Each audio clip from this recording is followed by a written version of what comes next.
Black fungus यानी mucormycosis के बाद कोरोना से रिकवर हुए मरीजों में अब एक नई दिक्कत देखी जा रही है।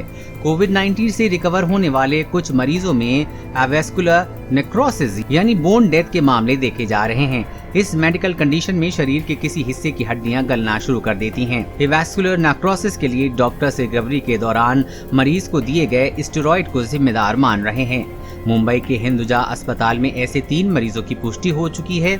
आइए आज आपको बताते हैं कि आखिर एवेस्कुलर नेक्रोसिस किस बीमारी का नाम है, इसके लक्षणों को कैसे पहचान करें और इस बीमारी में उभरने में मरीज को कितना समय लग सकता है। क्या है एवेस्कुलर नेक्रोसिस? एवेस्कुलर नेक्रोसिस में शरीर के किसी भाग में हड्डियों तक खून की सप्लाई बंद होने से उन पर बुरा असर पड़ने लगता है। इस तरह हड्डियों के टिश्यू गलना शुरू कर देते हैं और धीरे धीरे हड्डियां गलना शुरू हो जाती हैं। इसमें हड्डियों को हाल ठीक वैसे ही हो जाता है जैसे ब्लड सप्लाई बंद होने के बाद दिल और दिमाग का होता है। जब दिल तक ब्लड सप्लाई नहीं होती है तो इंसान को हार्ट अटैक आता है और दिमाग तक सप्लाई बंद होने से स्ट्रोक की दिक्कत होती है। किन्हें हो सकती है एवीएन की दिक्कत? डॉक्टर्स कहते हैं कि लाइफ सेविंग ड्रग्स ले रहे लोगों में एवीएन की दिक्कत बढ़ सकती है।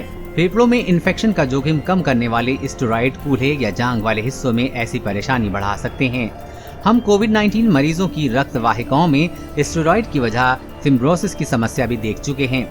डॉक्टर्स का दावा है कि स्टेरॉइड पर रहने वाले रोगियों में एवीएन से पीड़ित होने की संभावना अधिक होती है। कैसे पता लगाएं एवीएन? डॉक्टर्स कहते हैं कि एमआरआई की मदद से एवीएन का पता लगाया जा सकता है। सिर्फ एक्सरे की मदद से शरीर में इसकी पुष्टि नहीं हो सकती है, इसलिए शरीर की हड्डियों में दर्द होने पर तुरंत इसकी जांच कराएं। कोरोना से रिकवर हो चुके मरीजों को जो खास तौर से इसका ख्याल रखना चाहिए।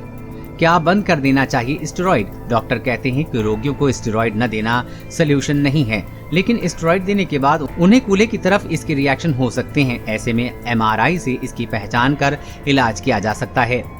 कोविड के बाद होने वाली तमाम दिक्कतों का इलाज भी संभव है। कौन हो रहा है एवीएन का शिकार? जिन 3 लोगों में एवीएन के लक्षण देखे गए हैं वो खुद डॉक्टर्स हैं, इसीलिए वो सभी इस बीमारी से वाकिफ थे। इसलिए उन्होंने इस बीमारी को लेकर जरा भी देरी नहीं की और तुरंत एमआरआई कराया। समय पर बीमारी का पता लगने की वजह से उनकी हालत में सुधार आ गया। डॉक्टर्स का दावा है कि कोरोना से रिकवरी के दौरान स्टेरॉइड लेने वाले मरीजों में इसकी दिक्कत देखने को मिल रही है। कब बिगड़ सकती है हालत? डॉक्टर्स कहते हैं कि अगर एवीएन के दर्द को लगातार नजरअंदाज किया जाए तो हालात बिगड़ सकते हैं।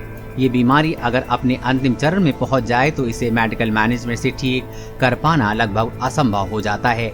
इसके बाद मरीज को सर्जरी तक करवानी पड़ सकती है, इसलिए शुरुआत में ही किसी अच्छे आर्थोपैडिक से इसकी जांच कराएं। क्या हैं लक्षण? एवीएन के मरीजों में कई तरह के सामान्य लक्षण देखे जा सकते हैं। उन्हें कूल्हे और कमर में दर्द की समस्या हो सकती है। खड़े होने या चलने में भी परेशानी हो सकती है। जोड़ों में बहुत दर्द रहने लगता है, इसलिए शरीर में इस तरह के लक्षणों को बारीकी से देखें और समय पर जांच जरूर करवाएं। कोरोना वायरस और कोरोना वैक्सीन से जुड़ी हर अपडेट पाने के लिए चैनल को सब्सक्राइब करें।